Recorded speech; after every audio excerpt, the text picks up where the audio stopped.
धेरैले चाहिँ अक्टोबर 9 मा चाहिँ फेरि प्रोटेस्ट छ कि छैन, फेरि प्रदर्शन छ कि छैन भनेर सोध्नु भइरहेको थियो। अक्टोबर 9 मा कुनै पनि खालको हिंसा हुने काम, तोडफोड हुने काम, यस्तो काममा चाहिँ हाम्रो संलग्नता हुने छैन, जेनजीहरूको संलग्नता हुने छैन। हामीले अलरेडी 8 तारिकमा गरेको प्रोटेस्टले चाहिँ हामी मुसो मार्न गएको, हामीले बाघ मारेर ल्यायौँ। अब बाघ उचाल्न सकिँदैन जङ्गलबाट, के गर्ने त्यस्तो अवस्था आएको थियो।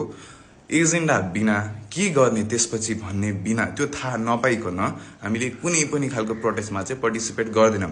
हामी शान्तिपूर्ण प्रोटेस्ट परेको खण्डमा गरौँला, तर यो यस्तो हिंसा गर्ने खालको प्रोटेस्टमा चाहिँ हाम्रो संलग्नता हुने छैन। एक हिसाबले बनिसकेको शान्ति हामी फेरि भङ्ग गर्नेवाला छैनौँ।